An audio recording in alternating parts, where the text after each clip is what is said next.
UK PCS 2021 के लिए हम लोग इतिहास के क्वेश्चंस डिस्कस कर रहे हैं सिलेबस वाइज प्रीलिम के लिए। तो चलिए जो टॉपिक है वो आज के क्वेश्चंस का वो है संगम युग। तो क्वेश्चन डिस्कस करते हैं। पहला क्वेश्चन है तमिल साहित्य में पंचम वेद किसे माना जाता है। ऑप्शन ए है कुरल, ऑप्शन बी है मणिमैकले, ऑप्शन सी है शिल्पाधिकारम और ऑप्शन डी है नल दियर। तो किसे माना जाता है पंचम वेद। तो ऑप्शन इसका हो जाएगा ए कुरल। कुरल जो है उसको पांचवा वेद माना जाता है तमिल साहित्य में, राइट। तो ये आपको पता होना चाहिए। और कुरल जो महाकाव्य है इसके रचनाकार जो हैं तिरुवल्लुर हैं, ये भी आपको याद रखना है। अगला क्वेश्चन देख लेते हैं। दूसरा क्वेश्चन है निम्न में से तमिल काव्य का बाइबल किसे कहा जाता है। तो किसे कहा जाएगा। ऑप्शन ए है कुरल, ऑप्शन बी है मणिमैकले, ऑप्शन सी है शिल्पाधिकारम, ऑप्शन डी है पलपोती। तो इसका सही उत्तर क्या हो जाएगा। इसका सही उत्तर हो जाएगा ए कुरल, यानी कि तमिल काव्य का अगर बाइबल की बात करें तो बाइबल भी कहा जाता है कुरल को, ठीक है। और पांचवा वेद मैंने पहले बताया, पांचवा वेद भी कहा जाएगा कुरल को, राइट। तो ये आपको याद रखना है। आगे थर्ड क्वेश्चन है तमिल साहित्य के इलियड कहे जाने वाले महाकाव्य शिल्पाधिकारम के नायक कौन है। तो यहाँ पे एक पहले से क्लियर हो चुका है कि जो इलियड है यानी शिल्पाधिकारम को इलियड कहा जाता है। तो इसके नायक कौन से, जो ये महाकाव्य है इसका नायक कौन है, यानी कि जो शिल्पाधिकारम का नायक कौन है। तो ए ऑप्शन है इलैंगो, बी ऑप्शन है कोवलन, सी ऑप्शन है प्रजापति या डी ऑप्शन है तोलमोली। तो इसका सही उत्तर हो जाएगा ऑप्शन बी कोवलन, राइट। तो इसका जो है कोवलन इसका सही उत्तर हो जाएगा। अगला क्वेश्चन डिस्कस कर लेते हैं। फोर्थ क्वेश्चन तमिल साहित्य का ओडिसी किसे कहा जाता है। तो यहाँ पे आप पूछा गया है कि तमिल साहित्य का ओडिसी। तो ये ऑप्शन है ए मणिमैकले को कहा जाता है, बी शिल्पाधिकारम को, या फिर सी कुरल को, या फिर डी नेड नलवाडे को कहा जाता है। तो किसे कहा जाएगा तमिल साहित्य का ओडिसी। तमिल साहित्य का ओडिसी कहा जाता है आपका मणिमैकले। मणिमैकले ऑप्शन ए इसका सही आंसर है।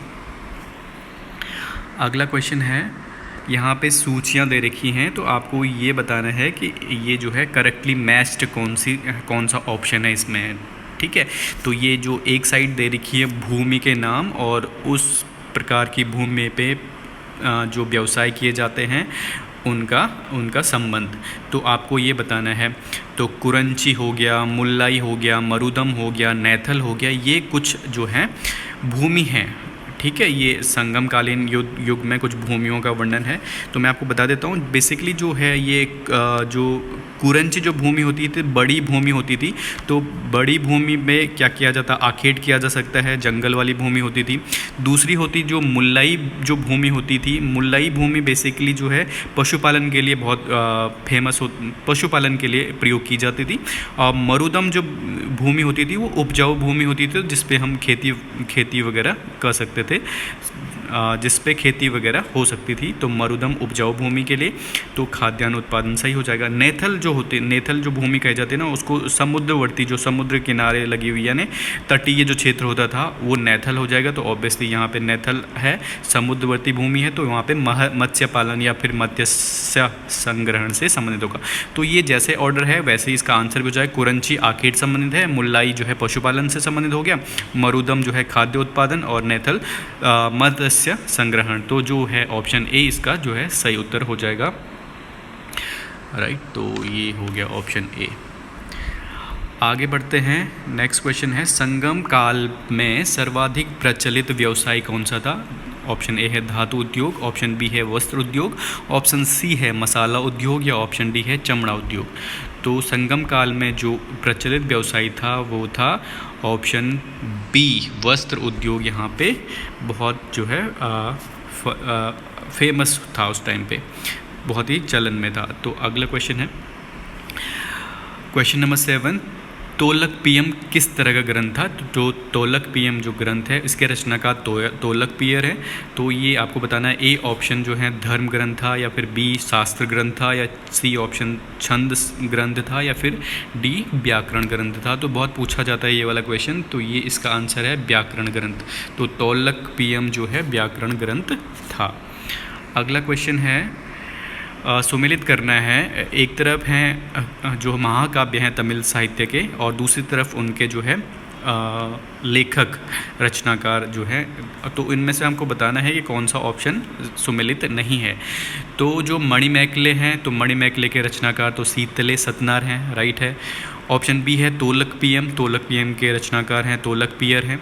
ऑप्शन सी है शिल्पादिकारम, तो शिल्पादिकारम के जो रचनाकार हैं इलांगो अड़ियल, तो वो भी सही है। कुरल जो है, कुरल के जो है रचनाकार जो है कारिकल नहीं है, कारिकल तो एक राजा हुए हैं, तो कुरल के कौन हैं? तिरुवल्लूर मैंने बताया था। तो ये ऑप्शन डी यहाँ पे गलत सुमेलित है, तो ये यहाँ पे डी हो जाएगा।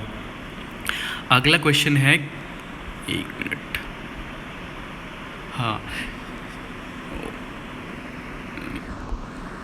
संगम युग में प्रयुक्त वेलन संबंधित है। तो संगम युग में वेलन किसके लिए कहा गया है? तो ऑप्शन ए है कृषि उपकरण से, ऑप्शन बी है स्वर्ण मुद्रा से, या फिर ऑप्शन सी है मुरुगन स्वामी से, या फिर ऑप्शन डी है व्याकरण से। तो संगम युग में जो वेलन है ना, तो वेलन जो है मुरुगन स्वामी जो इनके देवता कहे जाते हैं, तो ये ऑप्शन सी वेलन मुरुगन स्वामी के लिए कहा गया है। अगला क्वेश्चन देख लेते हैं, संगम कालीन लोगों का सर्वाधिक विदेशी व्यापार किस देश से होता था? ए चीन से होता था, बी रोम से होता था, या फिर सी यूनान से होता था, या फिर डी श्रीलंका से होता था। तो इसका सही उत्तर हो जाएगा बी रोम। तो संगम युग में जो सबसे ज़्यादा व्यापार होता था वो रोम के साथ होता था। अगला क्वेश्चन है, संगम ग्रंथों में वर्णित मुरुगन किस देवता से संबंधित है? तो संगम ग्रंथों में वर्णित मुरुगन किस देवता से संबंधित है? तो मुरुगन यानी किस देव को मुरुगन कहा जाता है संगम ग्रंथों में? तो ए शिव को, बी गणेश को, सी कृष्णा को, या फिर डी स्कंद को।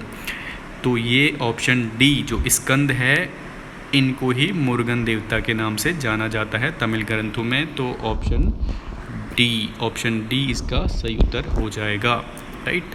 तो चलिए, ये थे कुछ क्वेश्चन, आई होप आपको समझ में आया होगा। तो चलिए ऐसे प्रैक्टिस करते रहिए। Thank you so much.